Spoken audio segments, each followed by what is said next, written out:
All right, guys, welcome in to Total Bases. It's Wednesday morning. This is your go-to show for free baseball picks on the WagerTalk YouTube channel. We're going to break down big games, but more importantly, we're going to talk about what you guys want to talk about. This is probably the only show that I've seen or that I've been on that runs pretty much entirely off of the chat. So we appreciate you guys showing up live and on demand each day. Give us those likes, subscribe, and more importantly, get your comments in because we want to talk about what you want to talk about. But what I want to talk about first is the fact that we've now hit another parlay on the show. I see my guy G Hurt in the comments is already hyping it up. The parlay again.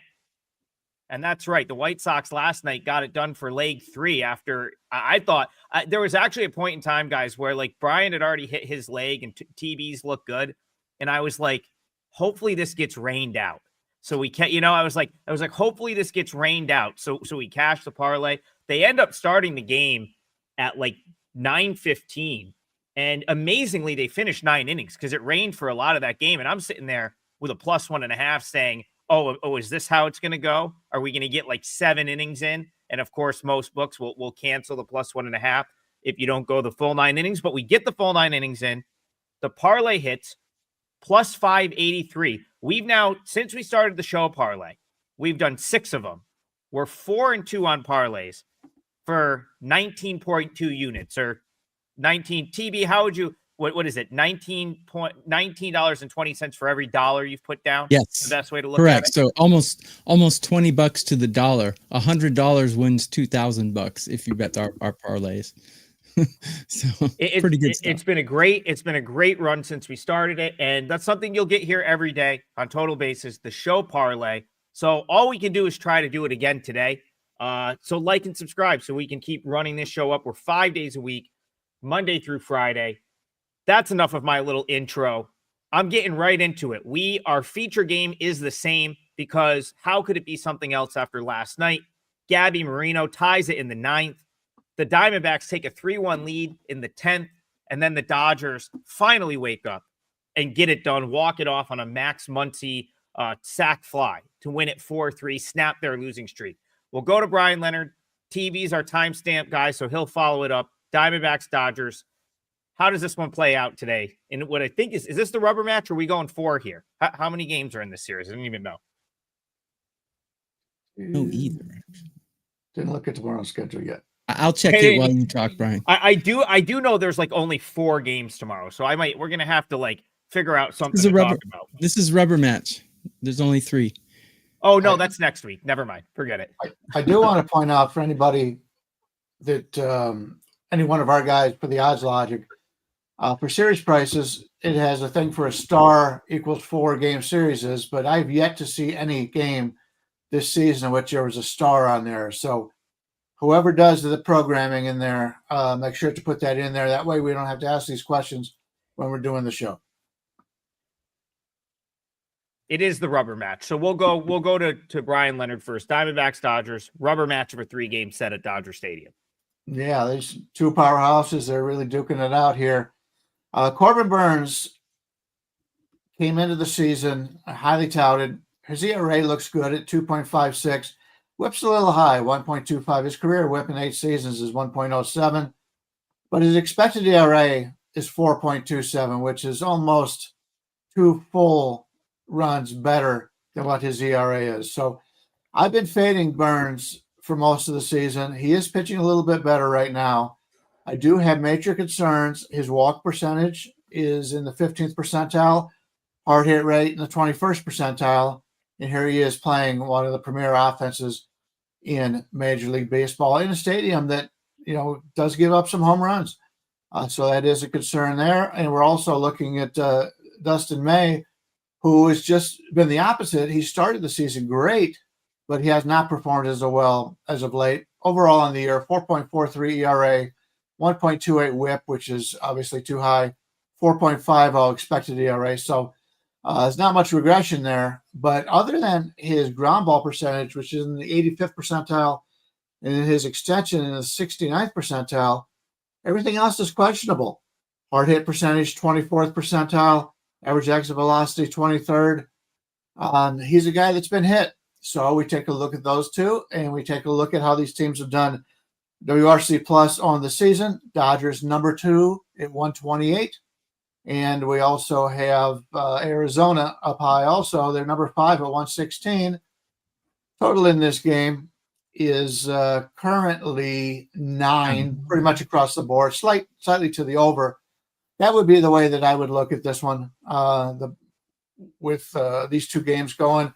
Obviously, even if there was a fourth game in this series, I don't think that would matter. These two know that they're going to be the top 2 teams coming out of this division, so they're going to give it all tonight. So my first look would be to play the over in this one.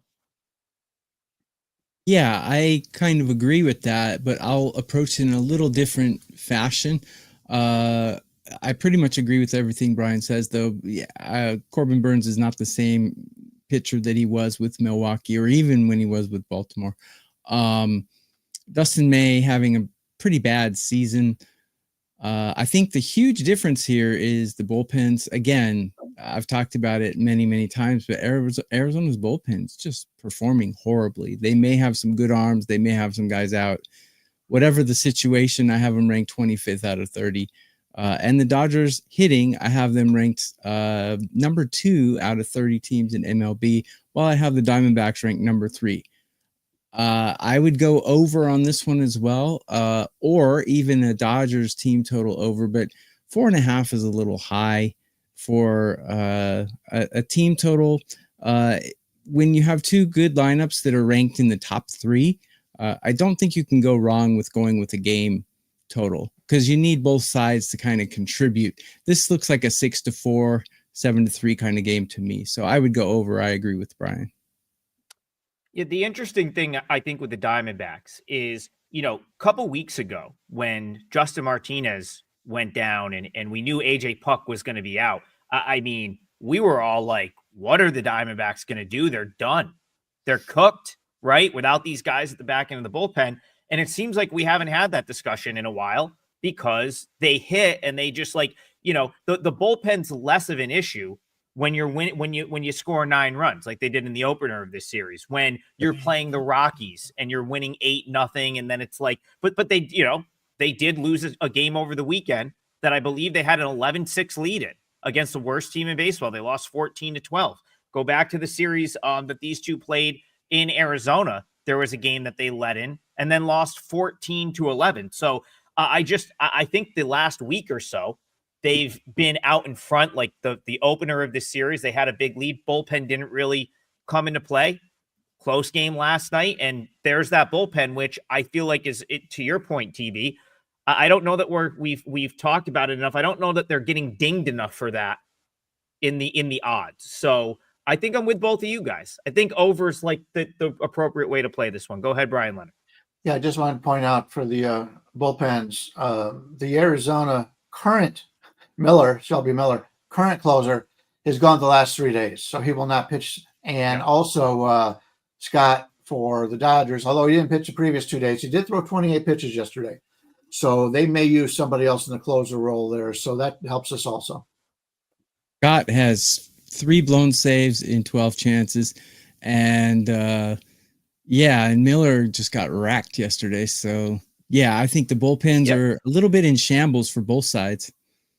Which was always going to happen. Like Shelby Miller just didn't become, Mariano Rivera overnight here. I know he had like a good run, but it's still Shelby Miller, right? Like he's probably not in the top 15 closers in the game. So he had a good run. It was always kind of coming.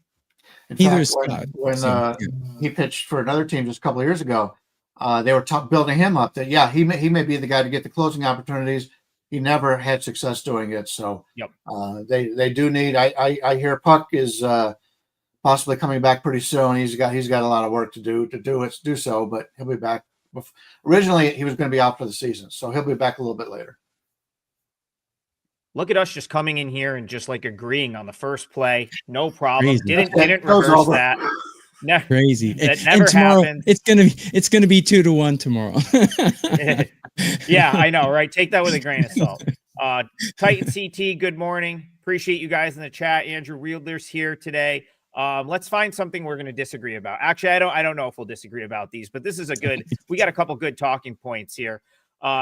Ethan Bainbridge wants to know Tigers cards. And in a previous comment, he pointed out, I think what his comment was saying was Scooble keeps winning, but not covering. He's actually been a good fade against the +1.5 last few times out. He's the Tigers have won when he's been on the mound, but they have not covered the run line. And that was the case again last night. They win 5-4. Tigers, Cardinals. I think we have it's Palante for the Cards. Herder, maybe a bullpen type day for the Tigers. We'll start with Brian Leonard. Tigers, Cardinals. What do you think? Yeah, it's a bullpen day, but they won't have Will Vest. He's pitched 3 out of the last 4 days. May not have Bob or Tommy Kahnle either. He pitched 2 out of the last 3. We will see. It's not the most ideal day for Detroit to have a bullpen game, but hey, you get with what is being dealt to you. So we'll see what happens in that one. Yeah, it's a team in Detroit that has surprised a lot of us this season, and they continue to play well. So from a pitching standpoint, Brent Herder's been very good, but keep in mind, he does come out of the bullpen. He's had 13 games this year and only 23 innings pitched. So he'll probably go 2 innings, but he's been great. No doubt about it. You take a look at his StatCast page. He's got red all over the place. He's got a 0.96 whip, 2.35 ERA, a little bit higher expected ERA at 3.21. But he'll give you a good couple of innings here. And I think that is important for this team because of their usage in the bullpen. And we also have Palante going for St. Louis. And, he's been a major ground ball pitcher, 99th percentile in ground ball rate, which makes up for some of his weaknesses. His hard hit rate is in the 16th percentile, strike percentage in the 8th, expected batting average in the 10th, comes in with a 4.11 ERA. Expected ERA, though, is a 4.75, whip at 1.33.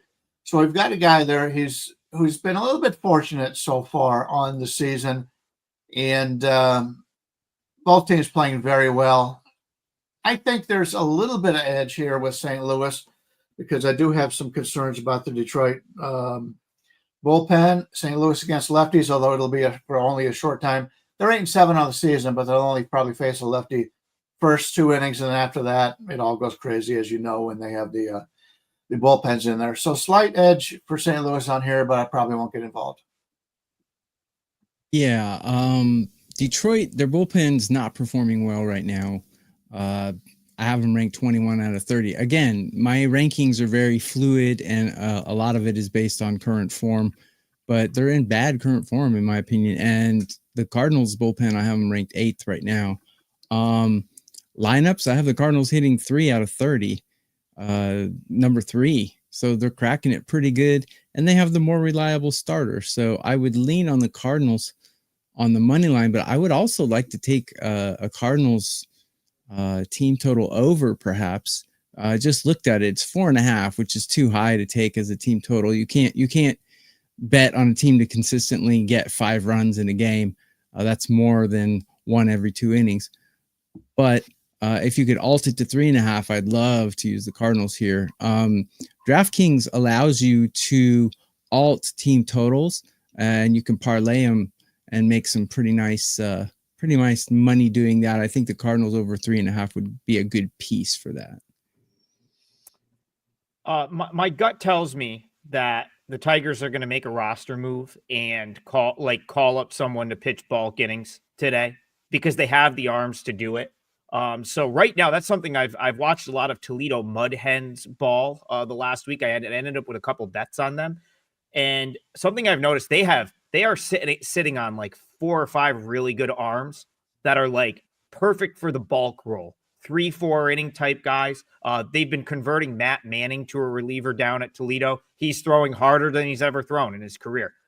Best velo he's had in his whole career recently down at Toledo because they've got him coming in more of a bullpen role. Our guy Dietrich Enns, Tokyo Brandon, former LG Twin, is having a great season at Toledo. I think he probably last pitched on Friday, so he might line up. Jordan Balzovic, former Doosan Bear, has been great on the bullpen for them. Enns played in Japan for the Seibu Lions as well. So right now, was Asia. Enns and Balazovic are both having fantastic seasons at Toledo, like really, really good years. And then Matt Manning is a guy that, we kind of know as like a fringe starter for the Tigers, but they've had him down at AAA, really just making him like a 2-3 inning guy. He's pitching twice a week, goes 2 or 3 innings. The velo's up. So those would all be options that would make the Tigers far more appealing, because we've talked about it on the show. I like the Tigers in the bullpen game role, but as Bryan pointed out, the bullpen's a little bit tired today. So if they called someone up that could go after Herter, that I was confident going like 3-4 good innings, the Tigers become that much more appealing. If they don't, I'm less inclined to play the Tigers here. Go ahead, Bryan. Yeah, I do want to point out, since never mind. I rethought it. Just ignore that. And just from a roster standpoint, I did see that it looks like Jake Rogers is now active. He's been on the IL for the Tigers. Catcher, I saw they moved Nito back down to AAA. Rogers is back up. So that certainly is a positive. That's a net plus right there, in my opinion. He would be the better option there, probably a slight bolster to their lineup. So Ethan Bainbridge, yeah, this was just what was in the closet. I do have the Michigan State hoodie on. No significance other than it was clean. It was clean. That was the reason I put it on. Put it on. Aren't you a man? Today. Don't you know that's how we pick out our clothes? Except for, obviously, Brandon. Adam obviously is not doing laundry today. So. No, actually, I am going to be doing laundry today. I got yelled at for that before we got on the show. That laundry needs to be done. So I'll be doing it while I watch day baseball today is what I'll be doing. And we'll go to a day game. A game I was pretty fortunate to cash in last night. And that's Astros Rays. Chad Picard says, another Houston under. Cashes again. I'm telling you guys on the road, that team just can't score more than 4 runs. Well, today they might not need to score more than 4 runs because they've got Hunter Brown on the mound. The guy I think is probably going to win the Cy Young in the American League. I think since May of 2024, he's been the best pitcher in Major League Baseball. I know Brian Leonard agrees with me. So do the Astros bounce back in a day game in Tampa today? By the way, including this game here, weather is very important today. Taking a look at, I go to rotogrinders.com. They've got a really great weather report here. The wind's blowing out to center field at 10 miles an hour. Precipitation is only 2%. We're looking at anywhere from 87 to 91 in the temperature. This is supposed to be a stadium in which the ball flies out of. We haven't seen it as much. It hasn't been as much as in Sacramento, but as it's starting to heat up now, we should see some higher scoring games here. That's always a concern when you're on the mound here in Tampa. Hunter Brown, yeah, Hunter Brown's been. I see now that a lot of people have him rated as the favorite to win the Cy Young in the American League. Yeah, we've been right on him. Taj Bradley's a guy that, unfortunately, he's more of a fly ball pitcher, and I didn't know how he was going to react. In fact, I didn't know how any of these Tampa Bay pitchers were going to react. But going from a dome, which was a pitcher's park, to the outside, and going to the extremities like we thought we were going to get out of Tampa Bay. So we'll see what happens there. But there's a lot of games today that may not be played. I've got 4 games that look like they're going to be rained out. When we get to those games, we'll talk about them, and hopefully nobody gets caught with a rain out they don't want. But yeah, it's slightly into Houston, but I don't think we've got much of an edge in the betting department, at least in my eyes. Yeah. Someone said in the chat or something that the Astros can't hit for anything, but actually they're hitting better than the Rays right now. So take that into consideration. Their bullpen is better. And as I've said in previous shows many hundred times, I sound like a broken record, but I do rank all the starting pitchers about 200 plus guys, and not on the curve. Hunter Brown is number 1, hands down.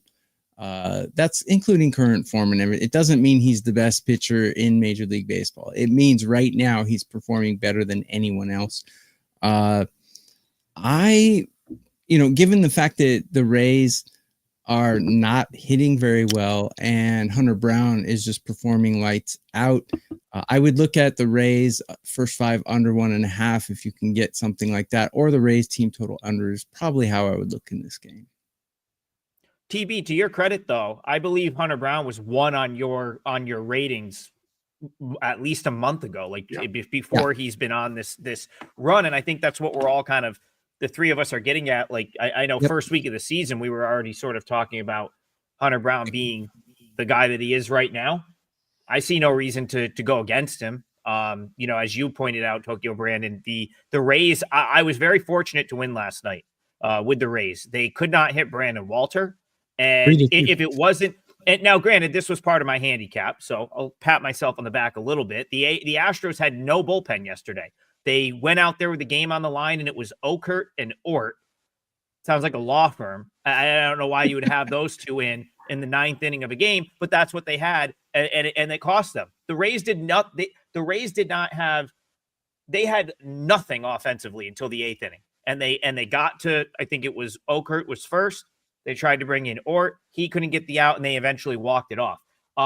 They're going to be up against the normal guys today, right? The haters, the Abreu's, all the guys that got the day off yesterday will be in the high leverage spot, and you're going to put them behind Hunter Brown. So, if not a good day to bet the Rays, in my opinion. Price is probably. I actually think it's the price is low. I would have make the Astros a bigger favorite here. And to back to your point, Tokyo Brandon, the Rays. The offense is a problem. I didn't think like when we did this show a week and a half ago, I said, oh, well, the Rays, they find ways to score and stuff. The offense is a problem. They have a real issue scoring runs. There's my guy, Mark Hinson, in the chat. I know he wanted to hate on the White Sox yesterday, but they got it done and they cashed that parlay for us. Chris Padilla wants to know, and we'll talk about this game, are the Mets going to score today? Are the Mets going to score? Crazy. That's been an interesting series so far. Our guy Walker Buehler had a legitimate claim. The ball was right down the middle, and this is why we need ABS immediately. If the ABS system, which works so well at AAA, all of that's avoided. The game's moving on. You can't miss. I understand it's tough for the ump. You can't miss strikes that are right down the middle. Totally get why he was upset. Bullpen usage after Buehler. Does that come into play here, Brian Leonard, Mets, Red Sox? Yeah, that's certainly, I fully agree. It's already been proven in the minor leagues. Now they're coming out. I think the Florida League is doing something with check swings. It started yesterday, I believe, in the Florida League. So they're trying to have something, so an automatic check swing call. So when they get to the majors with that. But I agree. The umpires have not been good. That should have been strike 3. The problem is when your catcher gets up to make that throw, it gets in the way of the umpire. There was a runner going into second, and that cost him, the pitcher a strike because the umpire couldn't see it. The pitcher was right, the umpire was wrong, but yet the umpire was in a position where he couldn't see it. So I could see both sides. Tyler McGill going for the Mets today. He's been very good. 3.74 ERA, 1.38 WHIP, expected ERA 3.5. Most of his numbers have been excellent. His extension in the 95th percentile.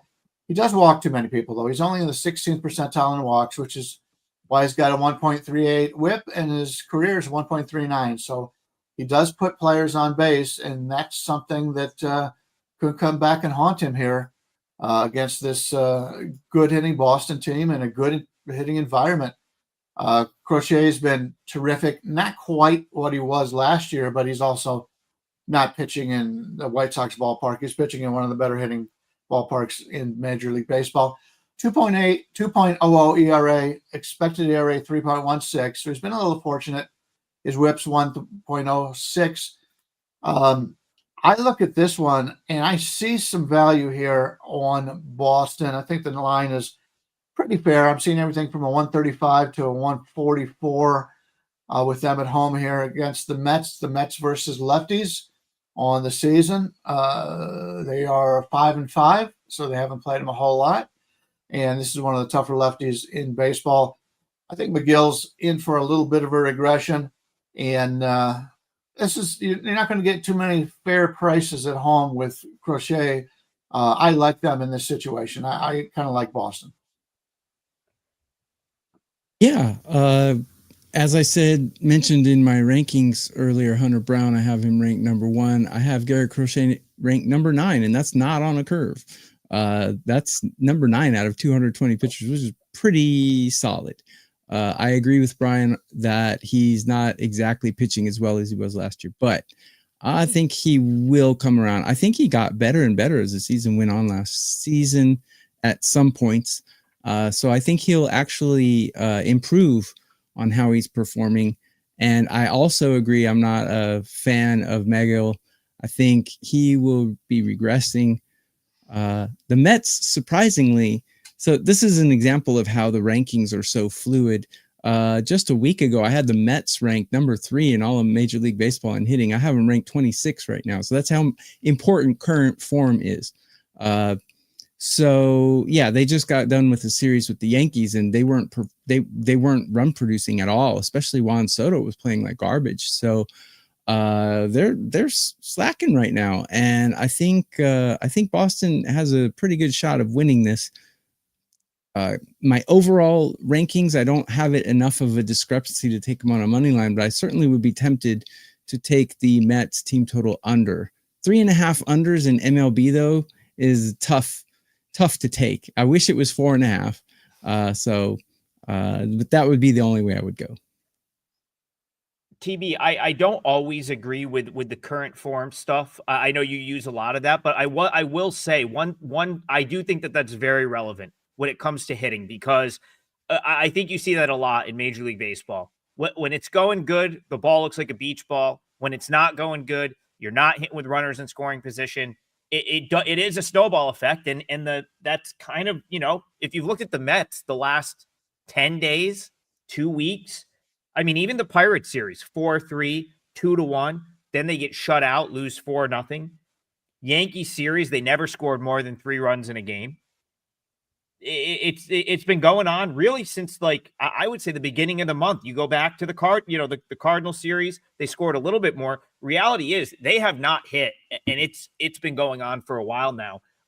It's had me pump the brakes a little bit with the Mets. I had them as my number 1 team in the National League, I think, coming out of April. I've definitely had to rethink that. Now, long term, I think they'll be fine. But right now, I do think there's merit to the fact that they're just not really hitting. And I don't know that I want them in Fenway Park against Garrett Crochet when they're not hitting. So that's a good point. And I think there's some merit to that. All right, It's a hitter's park, though. It's a hitter's park. So a team total under 3.5 might be a little tough to sweat out. I don't think I'm going to do it. And I think it's important to note that a team like the Mets, with guys like Juan Soto, Francisco Lindor, Pete Alonso in the lineup, can break out at a moment's notice. Like, that's, they can break out at a moment's notice. But until I see it, I'm going to be tentative to play them because they still get priced like a top option. And seasoned handicappers like us 3 will probably all agree with this statement that you bet you ride a streak until it's over because you can only lose once. No, you don't agree Bryan with that? Brian and I do not agree with that. Bryan, okay, well, that's how I agree, because if you ride a streak, you can only lose one time. So yeah, that's you lose your first game of that streak too. When do you know when a streak starts? When do you know when it's going to end? Right. The point is, when you're betting a team in that situation, your first game, let's say it's the beginning of the streak. They lose yesterday. Today's the streak. Your number you're laying on the streak in the first game is totally different than the number you were laying on the last streak at the end of the streak. So they may be a minus 110 favorite in this game. The exact same game comes up in another week, exact same starting pitchers, and they're laying 160. The value is gone by then. So every game is a 50-50 proposition at the end of the year. You go back and you look at teams. There used to be, when I was starting in this 40-some years ago, if a team won 3 games in a row in Major League Baseball, people would join that streak at that point and go on. Those people are probably out of best sports betting at this point because it's just proven over the years that it doesn't work. It's sort of like the hot hand in basketball. And, I was watching a baseball game yesterday and they were talking about a guy who went like 4 for 4 the day before and the next day he wasn't in a lineup. And because of the age of the 2 guys in the booth, the first guy says, He goes, they never did that in my day. And then the other guy says, that's because they learned from the mistakes your generation made. And so now they do it that way. And that's the way it is there's no correlation in any of that. We all win, though. Different philosophy, but we all win. Listen, TB, what I will agree with is your numbers are very good. Great call on Bassett yesterday. Someone in the chat, shouted you out for that. Someone in the chat shouting Bryan Leonard out for hitting his parlay leg in about 2 minutes. Like, that's where the parlay is going. We've been so successful on the parlay that now the people, they want the legs hit in like the first inning. And we will get to the parlay. We are halfway through the show. No one's locked in a parlay leg yet, but that's okay because we need you guys to stick around, like and subscribe. Actually, that's not why we haven't fired any legs out yet, but by the end of the show, we will have it. Like and subscribe, and we're going to go to a different game. We've got two guys. So Andrew Wielder says, can we talk Phillies plus 1.5? Yes, we can. We got Cody Kisker in the chat talking about Reading Terminal Market. That's a place in Philly that I've been. My sister lives in Merchantville, New Jersey, so about 15 minutes from downtown Philly. And the Reading Terminal Market is a very cool place. I went there. First time I went there, this is probably like 10 years ago. And the people I'm with were like, you have to get this sandwich. It's like pork and broccoli rabe or something I would never order in my life. But they're like, no, this is a Philly thing. You have to get it here. It was tremendous. The line was like around the corner for it. Only time I've ever had it. Reading Terminal Market, but a very, very cool place. Thought it was interesting to see Cody bring that up in the chat. But that's a Philly thing. We're talking about Phillies. We've been right about Philly all week. He even said we laddered Philly last night, like you said, hit all of it. We've been all over this series. So Bryan Leonard, kick us off. Phillies, Rockies. Talking about sandwiches for a minute, I thought Perez was hosting the show today. Yeah, we've been very good. I made a lot of money personally betting on the Phillies offense to score the run, to win the game. Very nice. That was a pretty big jackpot for me yesterday. We won both of our games, by the way. 18-3 now on our run in Major League Baseball. Taijuan Walker getting the start today. He's actually pitched a little bit better than what you would expect. Comes in with a 2.62 ERA, but his expected ERA 3.6. Still not bad. His whip's a little high, 1.25, but he's always been that way. Even with bad extension in the 12th percentile, 14th percentile whiff rate, fastball velocity only in the 21st percentile. And I remember back when he was a rookie, he had a gun. So as he ages, he's got to learn how to pitch, and he's at 32 right now in his 13th season. So I think he's doing a pretty good job, actually. So we'll see how many innings he goes here.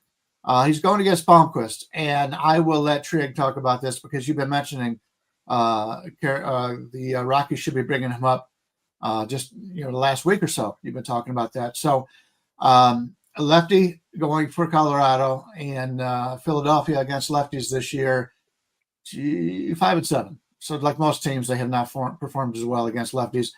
I will be sitting this one out, but I'm interested to get your thoughts on Palmquist when it gets to you. Yeah, you can go first, Adam. So I guess my point, the reason I brought up Palmquist is it's not like I think he's just like big league ready per se.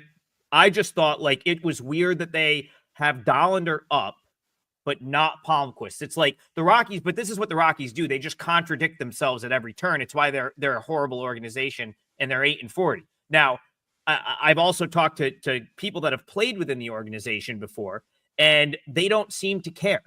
Coors Field is always full. It's a profitable team, and I think the ownership there is less concerned with wins and losses and more concerned with like good, wholesome family fun at the ballpark. And again, this is why they're 8-40. That's why I couldn't figure out like why are you running Dollander out there to throwing him to the wolves, but you have Palmquist down at AAA. So my whole thing was like, get this guy up here and see what he can do, right? Like just because they're similarly rated prospects.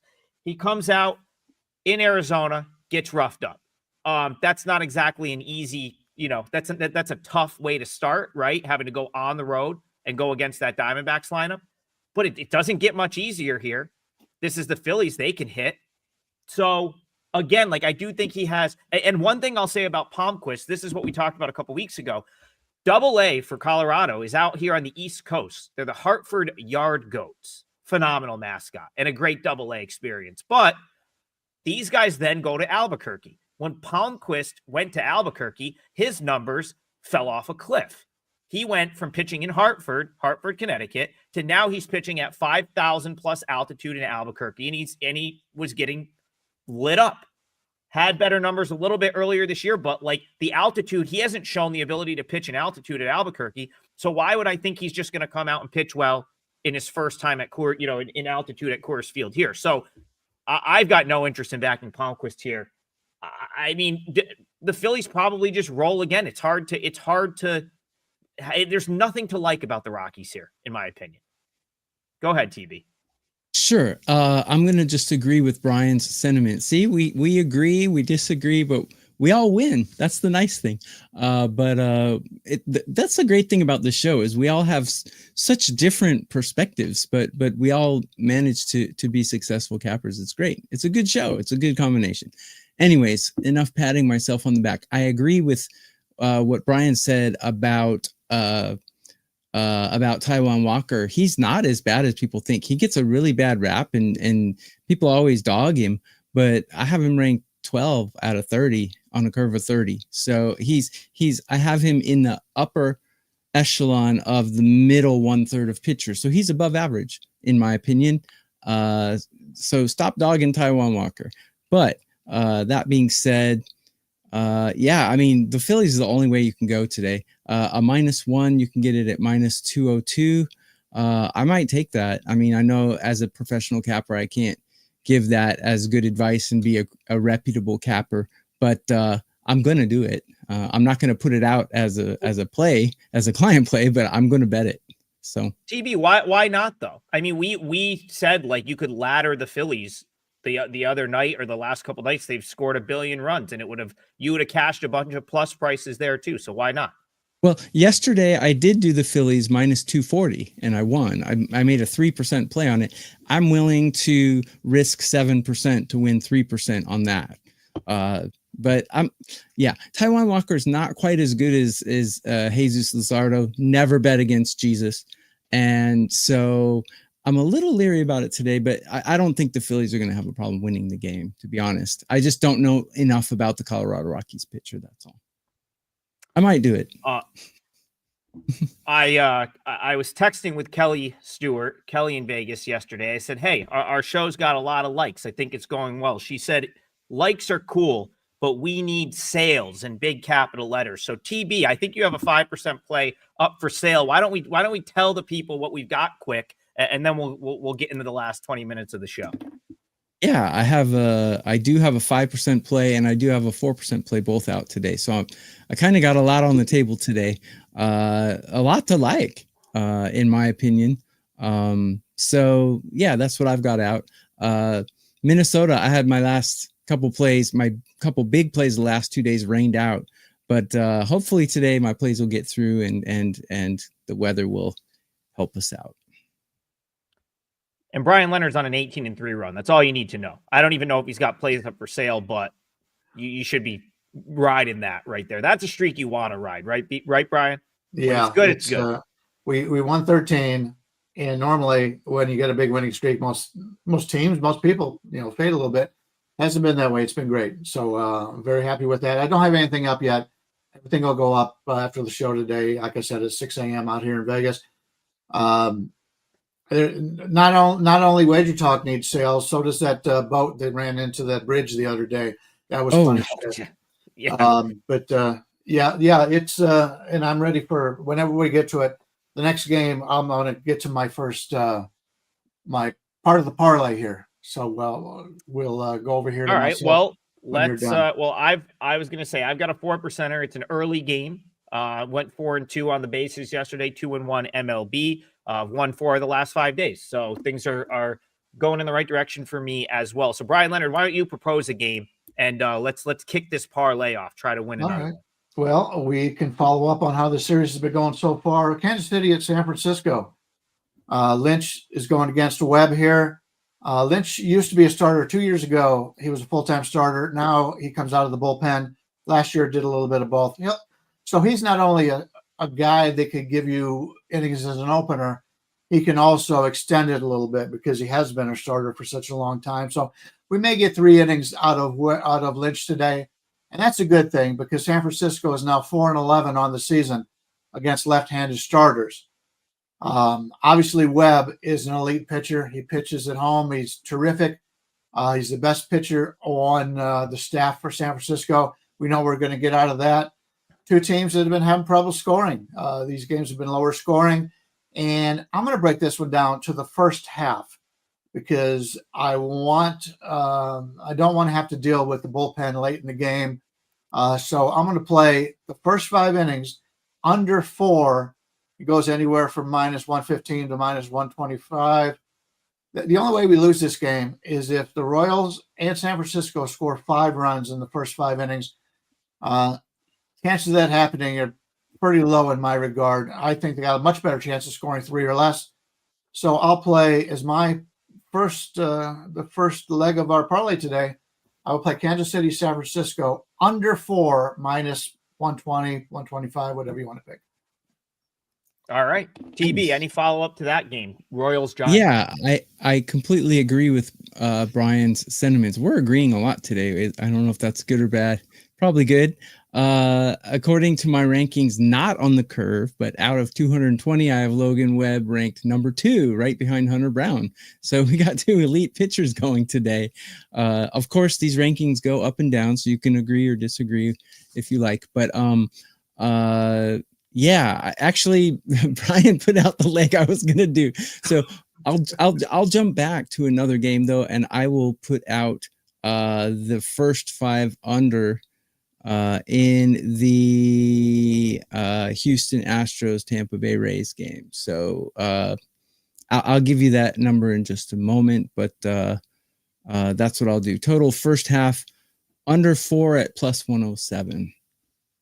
All right. So let me make sure. So you've got Tampa Bay, Houston. Sorry to jump around, guys. So Rays, Astros, first 5 under. What's the first 5 under in Rays, Astros, TB?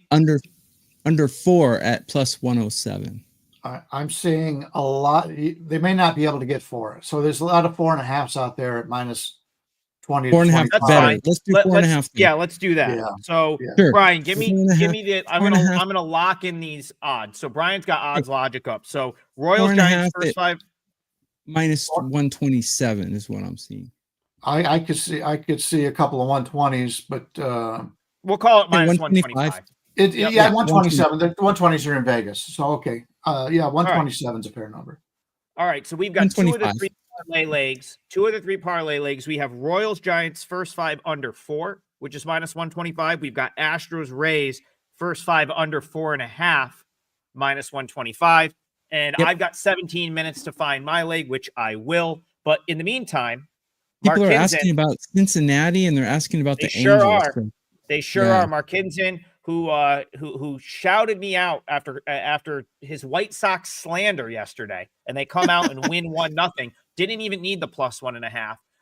So appreciate you. I saw the other comment, Markinson, and because you're so gracious in that White Sox shout out after yesterday, we're going to hit your game, Reds Pirates. I believe this is the first one on the board today, 12:30 Eastern, I think, unless the Guardians are going to start replaying their game at like 10 a.m. I couldn't figure out what time they were playing the suspended game, but it's Reds Pirates. We'll go to Bryan Leonard. Pirates bounce back. Of course, that you had to love that. Pirates come back and win 1-0 last night after not winning for you on Monday. There's a crazy stat here, Bryan. The Reds in a rubber match of the series are awful. It's a crazy, horrible record they have in series rubber matches. I don't know if there's anything to that, but I saw it making its rounds on Twitter last week at one point when they lost another rubber match. So do they win this rubber match is the question. Well, let's check the schedule here. See if where they're playing at tomorrow. The Reds are at home. Here we go. Okay, I'm looking at the wrong month. Sorry. They're at home against the Cubs tomorrow. So this is the finale of a 3-game set. Okay, so that's not a major travel situation. In fact, they're okay. Well, anyway, this one I'm in agreement again on an underplay because Cincinnati doesn't see that many lefties. Haney's been very good here, and you know what we're going to get out of Pittsburgh? 1. That's their limit. In fact, let's take a quick look at the team total for Pittsburgh in this game. 3.5 under to the -120. If I trusted Cincinnati bullpen a little bit more, maybe I would take a look at that. But right now, this Pittsburgh team is horrendous offensively. I prefer the under in this one to see these two teams on this off day. Usually when you have these games early in the day like this, they can't wait to get out of town, get to the next place. So they try to swing a little earlier. And to get this at an 8, I think is kind of a bargain. I like the under in this one. So again, I'm going to agree with Bryan. I've liked Heaney. We talked about it on previous shows. Pittsburgh can't hit to save their lives. I got them ranked 28th. The Reds, I needed them to score, and they just couldn't score yesterday. So, but I still have them ranked 10 out of 30, and I don't know why. So this is one where I kind of don't trust my numbers because I don't see the Reds performing 10th out of 30 teams, especially when they lost me money yesterday because they couldn't hit. But I agree. I like the under here. We got 2 pitchers that are fairly solid. They're not spectacular, but they're fairly solid. We have one really good bullpen, which is Cincinnati's, and then we have one not so great bullpen. Either the Pittsburgh team total under or the game under is the way I would go in this. Not an official play at the moment, but it might be later. How about Carm in the chat? Our guy Carmine Bianco has jumped into a baseball show. The man does everything, and he's getting a lot of love in here. They love puck time. They love the soccer. Who doesn't love Carm? No, he's the best, and he says he'll be in Vegas June 20th to 24th. I'm jealous. Wish I was going then, but shout out to Carm. Appreciate you jumping in, taking the time to tune in to our show.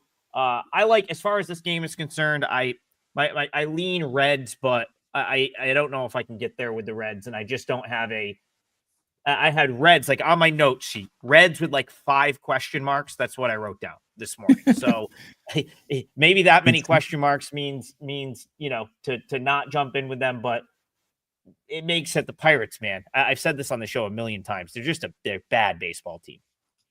They just are. They're really hard to find spots to back the Pirates. Titans CT. Let's go to this game. So Casey Lawrence did end up pitching last night. He was actually okay. So this is an interesting conversation. We'll talk about this game. I said Casey Lawrence was going to get called up, be the starter. He essentially was. They just used him after the opener for the Mariners, and he kind of cruised. The White Sox didn't do really anything. They got the 1 run that eventually won the game, but they didn't do much off of him. That being said, it's a very similar, you've got Logan Evans, who he's the more highly touted prospect. Has he been, is he someone that I think is going to be like great at the big league level? Not really sure yet. Definitely willing to play against him. The White Sox have a far better pitcher, in my opinion, today in Smith. He got kind of screwed by some terrible managing on Venable's part in that Cubs game last week. Should have never had the infield in with a lead. It turned an inning that was probably a 2-1 inning into a 6-run inning for the Cubs.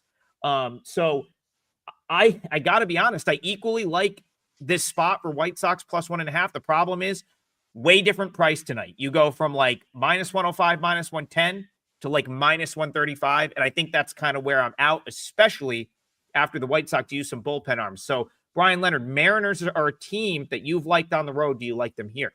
Yeah, we're getting to the point of the schedule now where we've got less games, and that means more chances of rain out here. We talked about a lot of the games that are clear on the weather standpoint. All these home games I'm talking about here have a 70% chance or higher of precipitation all day long. So I don't think any of these games will get put in. The Yankees game, the Nationals, the Twins, once again, they've already canceled the game that only went 2 innings.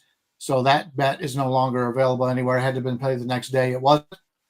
So the Twins probably won't play today, and the White Sox are also a game that probably won't play. So I'm not going to comment on any of these so we can get to any of the ones that possibly will be played. So, But if you guys do want to talk about these games, go ahead.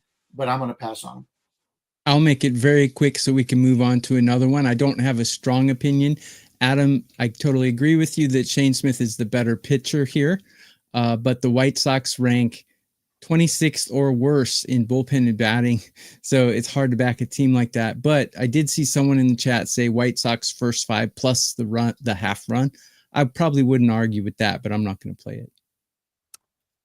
Mike Scott says, good morning, fellas. Can you give me your under of the day? Well, right now we've got 2 of them so far. It's the first 2 legs of our parlay. Royals Giants first 5 under 4.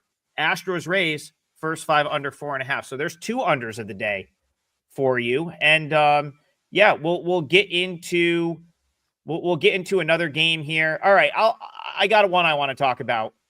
I'm considering this for the parlay leg, and I'll throw it to you guys to see what you think. I'm actually going to throw it to you guys first, although you're probably going to know what I like when I bring the game up. We've got Rangers Yankees, and I want Bryan to talk about Jacob deGrom because he was the one that kind of pointed out that he really wanted to prioritize his health this year, maybe not going 100%, really wants, has come out and said he wants to get to September and October feeling his best, healthy, being able to help the Rangers win it when it counts. So, but this is the kind of game at Yankee Stadium. Do we get deGrom at full tilt here? His max effort because of the fact that it's at Yankee Stadium. I think with the rain considerations, it may be a good time for them to make a pitching change. The last thing you want on the mound, if it's going to be one of these days where it's going to be dealing with rain the entire day, don't waste deGrom. Put in another guy who can go 2 innings, and then if it gets rained out, it's no big deal. But the Twins went with that with Ober the other day. They got 2 innings out of Ober. Whoop-de-doo. The game never even got played, so they wasted his spot in the lineup. So once again, with the rain, I will set this one out. I'm not going to spend much time on this. It's probably going to get canceled, but I think the Yankees team total 3.5 looks very low. Considered playing that, but probably won't. So, yeah, I guess the rain is something I probably need to take into more consideration. If it wasn't raining, let's put it this way. If it wasn't raining, I think deGrom at plus money in this spot makes a lot of sense because I'll go back to that Dodgers game, right? Where you could really tell he was giving it his all. I think he went 7 innings, had one of his best starts of the season. The Rangers, man, they just did not hit last night. Corbin pitched fine. They were right in that game until late. They just couldn't get anything going offensively. Finally got some things going offensively in the 9th. I guess that's my only concern is that, okay, well, maybe the bats don't show up again, but you still got Jacob deGrom here. So as of right now, Rangers, I was going to use Rangers for the parlay leg. I'm going to see how the next 7 minutes go. I think Rangers with deGrom plus money, Ryan Yarbrough, and obviously some of the bullpen guys for the Yankees is a good look. But we'll see how the rest of let's see what else we've got that comes up. I'll decide over the next 5 minutes or so. People are asking for the Angels. So do you mind covering the Angels? Yeah, let's go Angels A's. Start us off. TB, why don't you start us off and then send it to Bryan? Okay, Bryan, you go first. Okay. I got to write this down. He's writing down the times. Kovacevic started well for the Angels, has not been good as of late. Comes in with a 4.71 ERA, backed up with a 4.56 expected ERA. So that's about it. His whip, 1.47, which is terrible. In fact, in his 2 seasons, it's a 1.31. The only thing he does well, his fastball velocity is pretty good in the 76th percentile. He is a ground ball pitcher, which helps 86th percentile in ground ball rate. But he doesn't strike anybody out, 4th percentile. His hard hit rate's in the 11th percentile. He's not a guy I'm looking to back as a starter. Sears is a guy that gives you good innings. I've always liked Sears. 3.31 ERA, expected ERA 3.57, very good. His whip is only 110. He's had some whip problems in the past, but his walk rate this year is in the 87th percentile. And if he can keep the batters off the bases there, he's a guy I'm interested in. Problem is he does have only a 22nd percentile in the ground ball rate, so he does give up fly balls, which is not the greatest spot in this where they're playing tonight. So lean with the Athletics, but I have a hard time laying them in this price range against the Angels, who are playing really good baseball right now offensively. So I'll probably be sitting this one out. Yeah, the Angels are just cranking right now. I mean, it's very un-Angel-like since their sweep of the Dodgers, and then yesterday they're just tearing the cover off the ball. So it's very un-Angels-like, especially without Mike Trout. But I do like Sears as well. I think Sears looks better than he actually is because he plays on a bad team. I'm not sure if that makes sense, but he's pretty good. He's above average. But Kachanowicz, is that how you say his name? He's just awful. I totally agree with you. His balls to strikeout rate, awful. Sears, that's where he actually excels. He has great control, great command of his pitches, and he doesn't walk people. So that's where he excels. But I have the A's ranked 26 or worse in batting and bullpen. So it's hard to back a team like that for me. But I don't want to take the Angels against Sears. The only way I would go here in this situation would be an under, but I'm not crazy enough to play an under in this ballpark with these two teams. So I'm not going to play it. Yeah, I like the A's, obviously, team I've liked all year. They're reeling a little bit right now. I do think they probably win this game, but it's tough to back them at this price. They are a young team. When you get some of these younger teams, it can spiral a little bit, and that certainly feels like it. That's kind of what's happening to the A's right now. So I will look for a reason to bet the A's, sooner than later. But at this price, sort of coming off the heels of how they've played, I don't know if this spot is it. All right, I got to get a parlay leg here. Here's what we're gonna do. I know Kelly's yelling at me about sales. I'm just like, if you bought my 4%er already, DM me on Twitter. I'll make sure you get something in its place.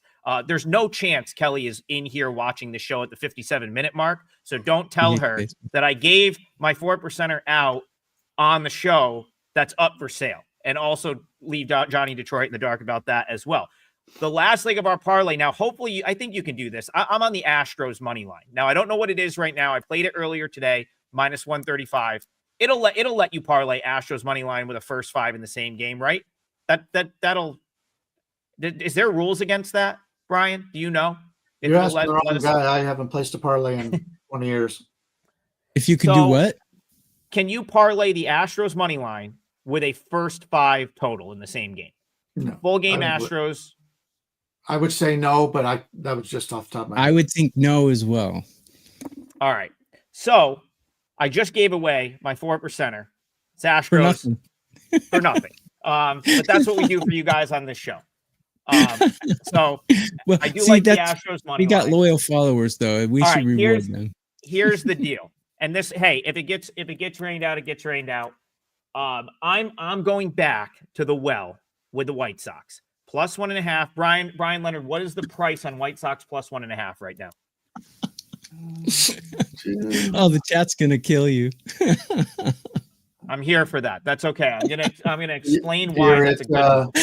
Basically, plus 1.5 minus 132. We'll call it 135. We'll call it White Sox plus 1.5 minus 135. It goes back to what we've kind of talked about this week. They are just collectively, they're all of their pitchers are throwing the ball well. I know they used some bullpen innings last night, but it's not like they have amazing relievers down there where it's like, okay, these are like you have like a couple great. It's not like let's put it this way. Last year, like if they didn't have Kopech available, they were screwed. Right now, it's like everyone's kind of okay. It's different guys on different days. They're all throwing the ball extremely well. Shane Smith is really, really good, and he got screwed in his last start by that 6-run second inning that should have never happened. If you take that inning out of his last start, it's another really good start. It's really the only time he's been blown up this year, and it was entirely his coach's fault. It was a 2-0 game. in the second inning, and they played the infield in. You can't do that. There was just no reason to do that. If they don't do that, or if Andrew Vaughn makes a simple throw to home, that inning is over. And Shane Smith is looking a lot better than he's looking right now off of that one inning. I've been very high on Smith this year. He's a tremendous, I think he's a real talent there. I think he's got the upside of a front, like a high-end arm. So this is a much better matchup than last night, Smith over Evans. Neither team hit, so the White Sox bats could very well get going here. You still got the Mariners in this weird spot on the road, early game. There's no reason that this can't be another close game. And really, the White Sox have played good enough where this could very well be another White Sox win. So I'm going to use White Sox plus 1.5. Again, parlay leg minus 135. We have Astros Rays, first 5, under 4.5. That's minus 125 juice. And we've got Royals, Giants, first 5, under 4. We've also got minus 125 juice there. That gives us, and yeah, I gave out my sale play, but I'm not going to say it again. You're going to have to actually go back and listen to that. Plus 464. So that's plus 464. We're going to try to hit another parlay. So parlay of the day one more time. White Sox plus 1.5. Astros Rays first 5, under 4.5. Royals Giants first 5, under 4. There it is. Plus 464. Okay. The chat is I think we've done saying it. Your family owns the White Sox. You have friends playing for the White Sox, so you have to say good things. TV, I wish I owned the White Sox. Their fans wish you owned the White Sox too, I believe. Yeah. Probably. Yeah. I will say this to White Sox fans, though, they're taking, like, as opposed to the last couple of years, they're starting to take the right steps to at least be not the worst team in the league. That distinction goes to the Rockies. The White Sox are no longer the worst team in baseball. And TV was all over that. Yes, you were. Yeah. All right. We've hit the hour mark. You guys have the parlay. Please like and subscribe. Since I killed my chance of any sales today, since I literally gave it out on the show, go buy Tokyo Brandon's 5%er because those tend to win. And Bryan Leonard is on some outrageous run. So you should probably buy from them anyway.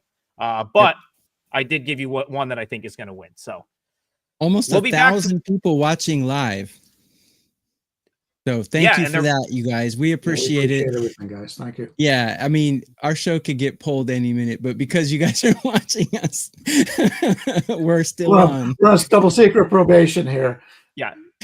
Yeah, exactly. if I give out the plays with me drinking on live, with me drinking on the air and Adam giving out his plays, we might be off the air very soon. We're not here tomorrow. You know why?